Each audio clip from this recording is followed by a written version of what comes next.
ትግራይ አስደንጋጭ መረጃዎች በዚህ ሰዓት እየወጡ ነው።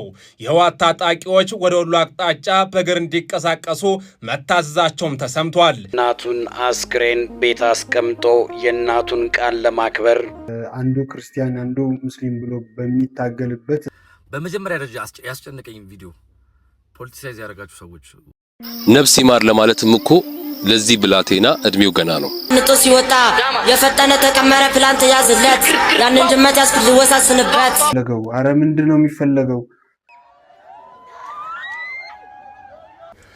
የኢትዮጵያ መንግስትም እንዲያውቅልኝ እኔ እውነቴን ነው። አቶየው ቀበሌ ሄጄ ቤት ስጠይቅ የድሃ አስመስክር ተብያለሁ። ውስጣችን ስላመነ ብቻ ይህንን እድል ተጠቅመን ትውልድን አናጥፋ። ሰላምና ጤንነትን በያላችሁበት እመኝላችኋለሁ። እንደተለመደው ዛሬ በአዳዲስ ጉዳዮች ተገናኝተናል። ሁላችሁም ሰብስክራይብ ማድረጋችሁ እንዳይዘነጋ፣ እንዲሁም ደግሞ የደወል ምልክቷን እንድትጫኑ በአክብሮት እንጠይቃለን። ይህ ድንጋይ አራት ሚዲያ ነው። ፕሮግራማችን ደግሞ ጊዜ የተሰኘ ፕሮግራማችን ነው። ጊዜ በተሰኘው ሸዋችን እንግዲህ እንደተለመደው አዳዲስ ነገሮች ወደ እናንተ እናመጣለን። በየጊዜው የሚነሱትን ሀሳቦች ሁላችሁም ወደ ዛሬው ቪዲዮችን ከማለፋችን በፊት ሰብስክራይብ እንድታደርጉ አክብሮት እንጠይቃለን። ወደ ዛሬው ቪዲዮችን አለፈን። የእናቱን አስክሬን ቤት አስቀምጦ የእናቱን ቃል ለማክበር የስምንተኛ ክፍል ሚኒስትሪ ፈተና ከቀብር በፊትና በኋላ ለመፈተን የተቀመጠው ልጅ ካሊድ ቃልሽን አላጠፍኩም ሲል ተናግሯል። ይህ በምስሉ ላይ የምትመለከቱት ታዳጊ ካሊድ ይባላል። ገና የ14 ዓመት ልጅ ነው።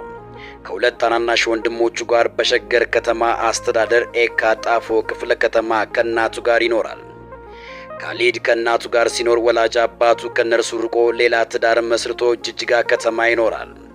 ካሊድ ሰሞኑን እናቱ ታሞ በነበረበት ወቅት እኔ አንድ ነገር ብሆን ምንም ቢፈጠር ዓመት የለፋበትን ፈተና እንዳታቋርጥ ብለው ቃል ያስገቡታል እናቱ።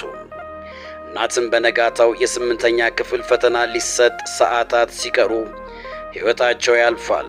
ካሊድ በእናቱ ሞት ከፍተኛ ሐዘን ቢሰማውም ለእናቱ የገባውን ቃል አክብሮ የእናቱን አስክሬን ቤት አስቀምጦ ጠዋትና ከሰዓት በመፈተን ፈተናውን ጨርሷል። እናንተስ ይህንን ሕፃን ምን ትሉታላችሁ? ይህ በጣም አነጋጋሪ ሆኗል በየሶሻል ሚዲያው። እንግዲህ እንደሰማነው ይህ ህፃን ልጅ እንግዲህ የእናቱን ቃለ መሐላ ወይም ደግሞ የእናቱን ኑዛዜ መጠበቅን እንዴት ተማረው ነው ዋናው ነገር። ምክንያቱም ኑዛዜ በሀገራችን እንደሚታወቀው ይከበራልና ማለት ነው። እና እስቲ ይህ ጉዳይ በጣም አነጋጋሪ ሆኗል። በበኩሌ እጅግ በጣም አስደንቆኛል። የእናቱም ጽናት እጅግ በጣም የሚገርም ነው። እኔ ምንም ብሆን እንዳትቀር ለፍተህበታል እና ትምህርትህን ሄደህ ተፈተን የሚል እንግዲህ አስተላልፋ አርፋለች። ስታርፍ እንግዲህ ይህ ህፃን ልጅ እንግዲህ የ12 ዓመት ህፃን ልጅ ወደ ፈተናው ይሄዳል ማለት ነው። የእሷን ሬሳ ቤት ውስጥ አስቀምጦ እጅግ በጣም የሚገርም ነው እውነት። በዚህ ዘመን እንዲህ ለዓላማ ልጆቻቸው እንዲታመኑ ማድረግስ ይቻላል ወይ? ሌላው ነገር በጣም የገረመኝ ነገር ከቤተሰብ በላይ ምን አለ? እንደምታውቁት ሰው አመመኝ አሁን አብዛኛው ሰው ምክንያት ፈልጎ ከትምህርት ገበታ በሚቀርበት በዚህ ጊዜ እቺ እናት እንዴት አድርጋ ልጇን ብታሳድገው ነው የራሷን ሞት ረግጦ ሄዶ እንዲፈተን ያደረገችው የሚል እንግዲህ አነጋጋሪ የሆነ ጉዳይ ነው። በአንድ በኩል ደግሞ ምን አይነት ጭካኔ ነው? እንዲማር ማለት እንዴት ነው ማለት በእንደዚህ አይነት መንገድ እኔ ከሞትኩኝ ሄደህ ተፈተንስ ይባላል ወይ? ልጁ የወደፊት ህይወቱ ላይ ነገሮች ላይ የመጨከን ባህሪ ሊኖረው አይችልም ወይ የሚለውንም ሀሳብ የሚያነሱ አሉ። እናንተስ ምን ትላላችሁ? እስቲ ልክ ነው ወይስ ልክ አይደለም የሚለውን በኮሜንት ላይ አጋሩኝ። ወደ ቀጣይ ቪዲዮአችን እንለፍ።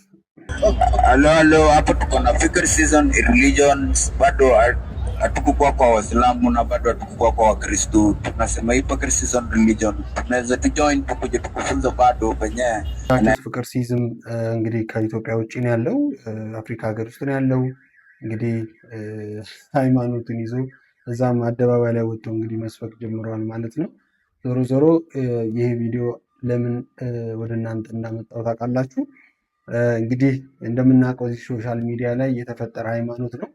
ይሄ እንግዲህ ወጣት ታውቁታላችሁ፣ ያው ለእናንተ የማብራራው ነገር አይደለም። ግን ከጊዜ ወደ ጊዜ እኛ ባለን ትክክለኛ በሆነ ሃይማኖት ላይ ባለን ክፍተት ባለን የአብሮ የመኖር ሁኔታ አንዱ ክርስቲያን አንዱ ሙስሊም ብሎ በሚታገልበት እርስ በርስ በምንጨራረስበት በዚህ ጊዜ በዚህ ልክም መሰረተ ቢስ በሆነ መንገድ እንግዲህ ሃይማኖት የሚፈለስፉ ሰዎች እየመጡ ነው ያሉት እና ይሄ አያሳስብም ወይ?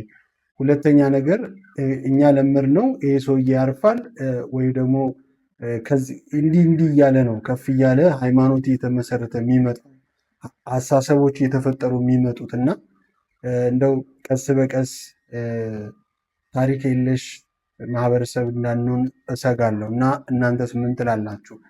ወደ ቀጣዩ እንግዲህ ቪዲዮ ሳልፍ ደግሞ ይደነቅ ድጋሚ መልስ ሰጥተዋል። ይህ መልስ ያሰጠበት ትልቁ ምክንያት እንግዲህ የእሱ ቪዲዮ ተንተርሶ እኛም ቪዲዮ ሰርተንበት ነበረ። እንግዲህ ውጭ ሀገር መሄድ ፈልጋለሁ፣ በትክክለኛው መንገድ መሄድ ፈልጋለሁ ባለ መንገድ እንግዲህ ብዙዎች ተቀባብለውት ወደ ሌላ አቅጣጫ፣ ግማሹም ደግሞ ሀገሩን ምን ያህል የኢትዮጵያ እሱ ይህን ያህል ከተማረረ ምን ያህል የኢትዮጵያ ወጣት ሀገሩ ላይ መኖር እንደከበደው ተብሎ የፖለቲከኛ ትርፍ ፖለቲካ ላይ ትርፍ የሚፈልጉ ሰዎችም እንግዲህ በደንብ ተቀባብለውት ቪዲዮ ሰርቶበት ነበረ። ለሁለተኛ ጊዜ እንግዲህ መልስ ሰጥቶበታል በዚህ መንገድ። ቪዲዮ ላይ ብዙ ሰዎች በሚሆን ነገር ብቻ ብዙ ተሰርቷል። ስቶሪ ታይም 20 ቪዲዮ ሊፈጅ ይችላል። አዳምጡኝ። በመጀመሪያ ደረጃ ያስጨነቀኝ ቪዲዮ ፖለቲሳይዝ ያደረጋችሁ ሰዎች ወጣቱ ተስፋ ቆርጧል ምናምን ነው። እኔ በሀገሬ ተስፋ ቆርጬ አላቅም፣ መቁረጥም አልፈልግም። በሀገሬ ተስፋ ቆርጬ አላቅም። አመት አይሆነኝም ፓስፖርት ካወጣው፣ እሱንም ከጓደኞች ጋር አንድ ራሽያ ፕሮግራም መጥቶልኝ መውጣቱላ አልፈልግም። ምንም ችግር ቢኖር ከነጉርለቷ ሀገሬ ላይ ቁጭ ብዬ መናገር መኖር መስራት እንፈልግ ሰው ነኝ። ቱ ቢ ሆነስት ግልጹ እንደምነግራችሁ እና አጀንዳችሁ ተጠቀሙት። ኦፕን ስለሆነ ነገር ክፍት ሆነ መሰለኝ። እኔ የፈለኩበትን መንገድ ውጭ ሀገር የሚሄዱን አልተናገርኩኝም፣ ለዛ ነው። ከዛ ውጭ ግን በሀገሬ እንደኔ ተስፋ ያለ አይመስለኝም። እኔ እንጃ፣ የሚሰማኝ እንደዛ ነው። ሀገሬን በጣም ነው መወዳት፣ መውጣትም አልፈልግም በዚህ አይነት ኢንቴንሽን። ዞሮ ዞሮ በዚህ ልክ እንዳታስቡት፣ እንደፈለጋችሁ ተጠቀሙበት። አላቅም የእናንተን ኢንቴንሽን፣ ግን ፖለቲካ ላይ አርጋችሁ ወጣቱን ተስፋ ለማስቆረጥ ነው። እኔ ተስፋ ቆርጬ አላቅም፣ በዛም ልክ አስቤ አላቅም።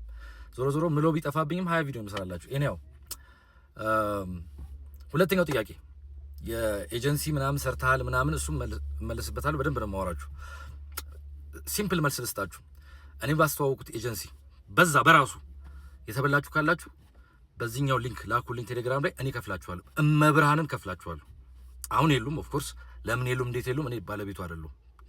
ህጋዊ ነበሩ፣ ፍቃድ ወጥቶ ሰርተዋል ምናምን። የተበላ ካለ እመብርሃንን እኔ ከፍላችኋለሁ። በዚህ ሊንክ ላኩልኝ።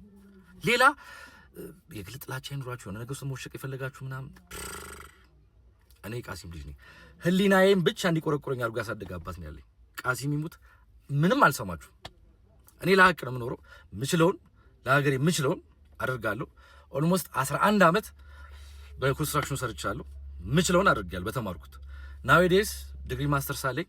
ፒኤችዲ መማር እፈልጋለሁ። ውጭ ሀገር ምትረዱኝ ካላችሁ በዚህ አጋጣሚ መሄድ የምፈልገው ለዛ ነው። ከዛ ውጪ ኢትዮጵያዊ ነኝ። እንደ ማንኛውም ሶስተኛው ዓለም ላይ እንደምንኖር ወይም ደሃ እየተባለ በሚነገርበት ሀገር ላይ ሀስል የምናደርግበት ብዙ ነገር አለ። ሁላችንም የምንፈተንበት ጉዳዮች ሊኖሩ ይችላሉ። ነገር ግን ከሀገሬ መውጣት አልፈልግም በተሰራው ማስታወቂያ ተበላው ብላችሁ የምታስቡ ከሆነ እንግዲህ ሊንኩን ባይጽፈውም ሊንኩን ተጠቀሙና አለ። እንግዲህ ሊንኩ ኤዲቲንግ ላይ አልገባ። ዋናው ሀሳቡ መክፈል እችላለሁ ማርያምን ብሎ እንግዲህ ሙሏል ማለት ነው። ይደነቅ ያለው ይሄ ነው። እንግዲህ ዋናው ነገር ደግሞ እኔ ለሊናዬ ነው፣ አባቴም ለሊናዬ እንድኖር አድርጎ ነው ያሳደገኝ ብለዋል። እናንተስ እንግዲህ ምን ትላላችሁ ለማለት ፈልጋለሁ። እንግዲህ ቪዲዮቹን ስናነጻጽር በሰዓቱ ተከፍቶ እና እጅግ በጣም ተሰብሮ ነው። ማንም ሰው የሚተረጉመው የምር ኢትዮጵያ ላይ መኖር እንደመረረው እና ውጭ ሀገር በትክክለኛው መንገድ መውጣት እንደሚፈልግ እንደተናገረ ነው እንግዲህ መገመት ወይም ደግሞ ማንበብ የሚቻለው በዛ ስሜት በተጎሳቆለ ቃላቶች እና ፊዚካል ስለተናገረ ማለት ነው። እና ስለዚህ እናንተስ ምን ትላላችሁ? እስቲ ኮሜንት ላይ አስቀምጡልኝ። ነፍስ ይማር ለማለትም እኮ ለዚህ ብላቴና እድሜው ገና ነው። ገና መች ኖርና ነው ነፍስ ይማር ምንለው። ስሙ ናቶሊ ጉክሳ ይባላል። አዲስ አበባ ብስራተ ገብርኤል የሚባል ትምህርት ቤት ተማሪ ነው። በትምህርቱ እጅግ ሲበዛ ጎበዝ ተማሪ ነው። ነገር ግን እዛው የሚማርበት ትምህርት ቤት ውስጥ የተወሰኑ በስነ ምግባራቸው እጅግ አስቸጋሪ የሆኑ ተማሪዎች ከትምህርት ቤት ሲወጣ ጠብቀው በስለት ወቅተው ልጁ ህይወቱ እንዲያልፍ አድርገዋል። እስቲ በቤተሰብ ቦታ ሆናችሁ አስቡት። ልጃችሁን ጧት ትምህርት ቤት ነው የላካችሁት። ነገር ግን በሰላም ወደ ትምህርት ቤት የላካችሁት ልጃችሁን ድንገት ሬሳው ወደ ቤት ሲመጣ እንዴት ነው የምትቀበሉት እንደ ወላጅ? እስቲ አንዳንድ ቪዲዮዎችን ለመወቃቀስ ያህል ላሳያችሁ። በጣም ያፈርኩባቸውን ቪዲዮዎች። የመጀመሪያውን ቪዲዮ ተመልከቱ። ሸቀጤን ሙዚቃ ቤት ሲወጣ አሲዘፍር እንኳን ዘንጦ ሲወጣ የፈጠነ ተቀመረ ፕላን ተያዝለት ያንን ጅመት ያስኩት ልወሳስንበት የለም አንድ ምህረት እንዳንገናኝም በጭራሽ መሽተት። እስቲ ልጠይቃችሁ የነዚህ ልጆች ቤተሰቦች በህይወት አላችሁ? የ8 የ9 የ10 ዓመት እድሜ ቢሆኑ ነው በዚህ እድሜያቸው ወጥተው ወሳስንባለሁ ወጋጋለሁ የሚሉት። እውነት እነዚህ ልጆች ቤተሰብ አላቸው? ሌላ አንድ ቪዲዮ ላሳያችሁ፣ ተመልከቱ።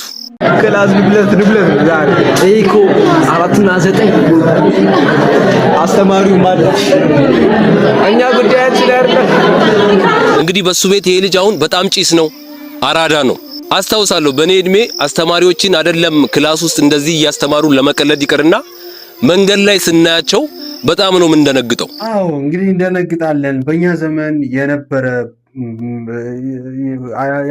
የማስተማርና የመማር ሂደት ግን የት ሄደ? ማለት አስተማሪዎች የሚከበሩበት እንዲሁም ደግሞ ሰዎች የሚከበሩበት ለሰዎች ጎንበስ ብለን ደህና ዋልክ ደህና ዋል የምንልበት የህይወት ዘይቤያችን ወዴት ሄደ ካለን ምንም ጥያቄ የለውም። እንግዲህ ከጊዜ ወደ ጊዜ እንዘምናለን ብለን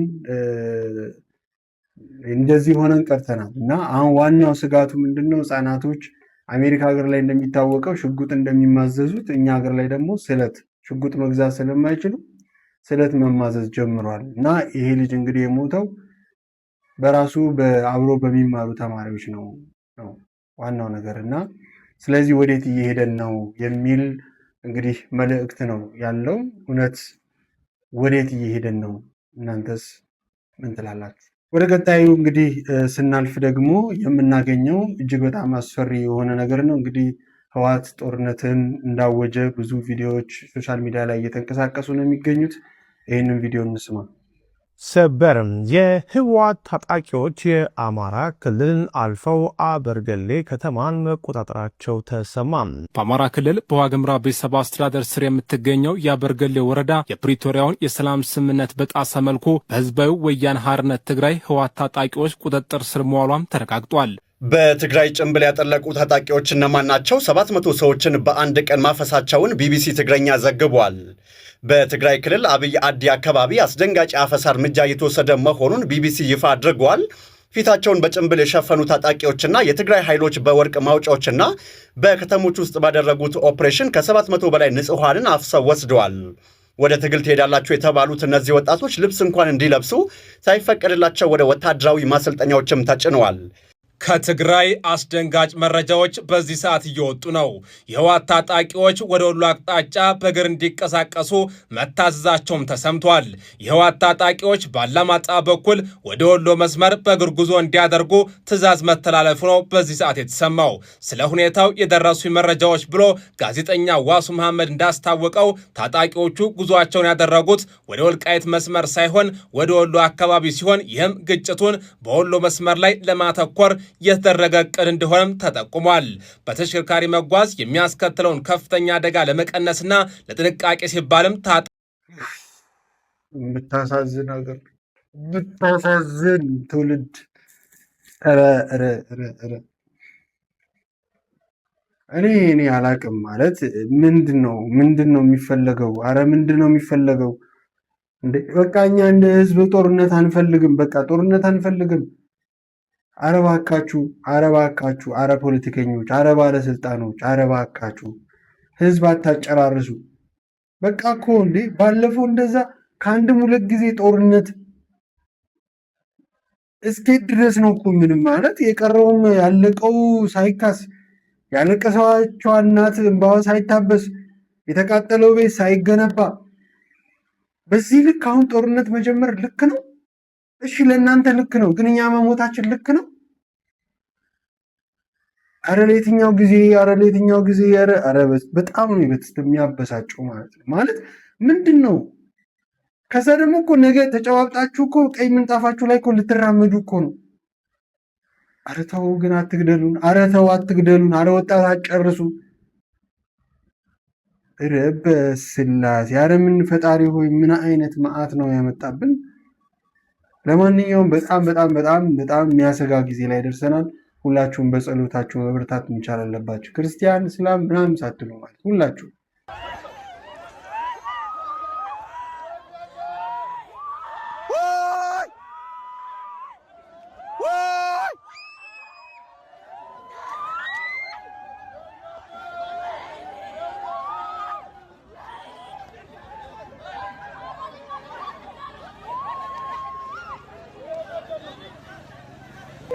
የፌዴራል ፖሊስ የደንብ ልብስ ለብሶ እንግዲህ ሌብነት ሲፈጽም የነበረ ሰው ቪዲዮ ነው ያየነው።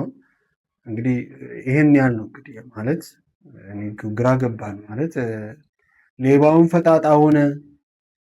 ምንም ሁሉም ነገር ግራ የተጋባ ሁሉም ነገር በምሬት ውስጥ በር የተዘጋበት ሆነ ማለት ከዛም ከዚህም ይለቀሳል ከዚህም ከዛም ይለቀሳል ምናምን እና ሌባውን በዛ ብቻ በጣም አሳፋሪ ነው የእውነት ለመናገር እና እግዚአብሔር ብቻ ምሕረቱን ይላክልን ለማለት ፈልጋለሁ። የተወደዳችሁ እንግዲህ የመጨረሻ ቪዲዮአችን የሚሆነው በተለይ የማናስተውለው ነገር ምንድን ነው? የእኛ ጥፋት ነው እርስ በእርሳችን መዳራታችን፣ ነውር የሆነውን ነገር ከባህላችን ከሃይማኖቶችን ውጪ አምጥተን ነፃነት ብለን ኃጢአትን በአደባባይ ስለምናደርግ ውድቀታችን በዚህ ልክ ስለሆነ ነው እና እስቲ ሰሞኑን መስራት አልፈለግኩም ነበር። ይህንን ቪዲዮ ከመጀመሪያው ጀምሮ አይቻለሁ፣ ግን አሁን ሰዎች እየተቀባበሉት ነው የሚገኘው እና እስቲ እንስማው። 24 ዓመት ጊፍት ስንሰጣጥ ኖረናል። በየአጋጣሚዎቹ በየሆነ ነገሮቹ ካላስ ለየት ያለ ጊፍት መስጠት አማረኝ አደረግኩኝ። ምን ችግር አለው? እናንተም ደግሞ ደስ ካላችሁ ከቤታችሁ አታጉድሉ፣ ያኔ ከልጆቻችሁ አታጉድሉ። ኤክስትራ የሆነ ነገር ስለሆነ ካላችሁ የሚደረገውን ሁሉ አድርጉ። ምን ችግር አለው? ማጥበብ ሆነ መቀጠል ሆነ ማስፋት ሆነ ምን ሆነ ተከናወነ ያለው ሆነ ከተከናወነ በኋላ እንደገና ደግሞ ይሆናል ነው የምትይው? እኔ የምለው ግን እህቶቼ ድንግልና በሕክምና የሚሰራ ነገር የለም። እሺ በሕክምና የለም። አንዴ በተፈጥሮ የሚሰጠን ነገር ነው። ሁለተኛ ደግሞ ሽፋኑ ነው የሚስተካከለው። ሽፋኑ ይስተካከላል እንጂ ዳግም ድንግልና መሆን አንችልም። ድንግልና አንዴ በተፈጥሮ የሚሰጠን ነገር ነው። ሁለተኛ ነገር ደግሞ ቅድስና ለእግዚአብሔር ነው። እሺ ቅድስና ለእግዚአብሔር ነው እንጂ ለአንድ ጎረምሳና ለአንድ ባል አይደለም። ቅድስና ለእግዚአብሔር ነው። ሶስተኛ ደግሞ ይሄ ግራ የገባው ህዝብ ነው ያለው ቲክታክ ላይ የሚጽናና መሳቅ የሚፈልግ ቁም ነገር የሚፈልግ ነው እንጂ ስለ ሰርጀሪ የሚያሳስበው ወጣት ያለ አይመስለኝም። አሁን ላይ ስለ ሰርጀሪ ስለ ፊቷ የሚያሳስባት እኔ እንጃ በጣም ከተረፋችሁ ነው እንጂ ነገ እንጀራ ምን እበላለሁ ብሎ የሚሳቀቅ ህዝብ ሀገር ላይ እናንተም ተሰሩ $4000 ነው $2000 ነው ምናምን ከፍያለሁ ብለሽ እስቲ ነበረ። አራተኛ ነገር ላይ ደግሞ የዛሬ 24 ዓመት ነው ያገባሽ። መቼም የኛ ጓደኞች ይሆናሉ ልጆች ነገ ሲያዩ ታሳቀቁ በጣም ደስ ይላል ምናምን በሆነ አይነት ነገር ነበር ስታወሪ ነበር። በጣም ደስ የሚል ነገር ነው ምናምን አይልም።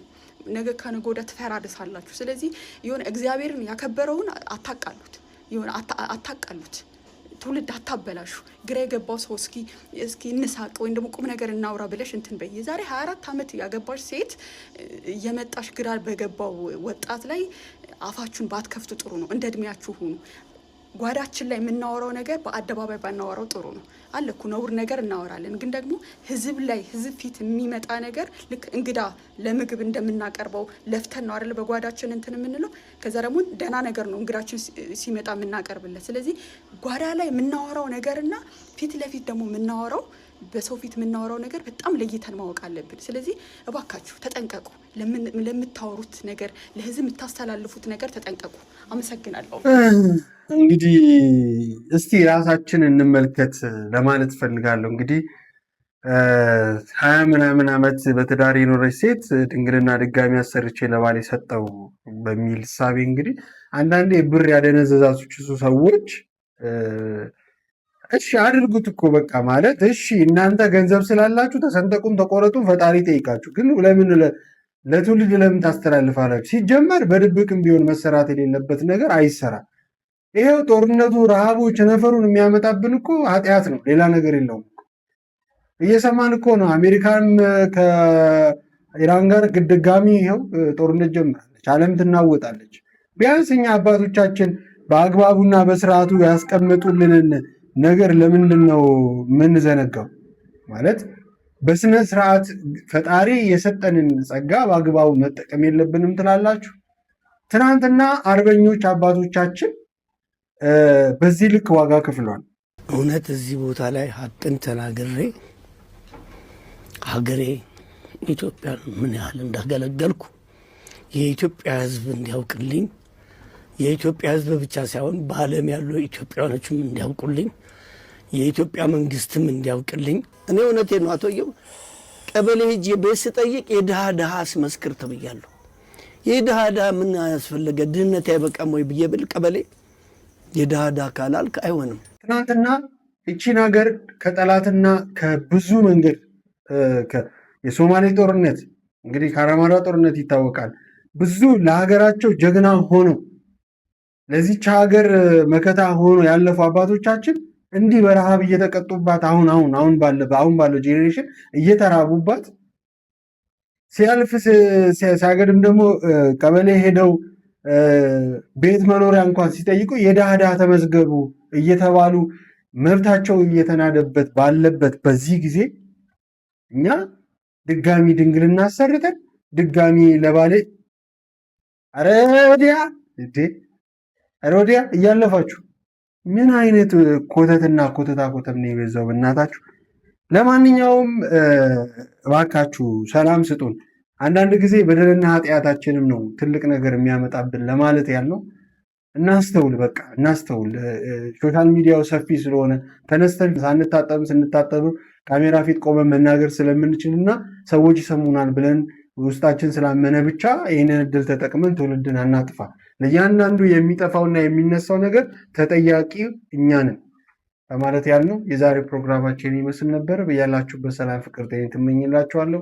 ሰብስክራይብ ያደረጋችሁ ሰብስክራይብ አድርጉ። የተሻሉ ስራዎችን እንድንሰራ አበረታቱን። እናመሰግናለን። ከሌላ ፕሮግራም እስክንገናኝ ቻው።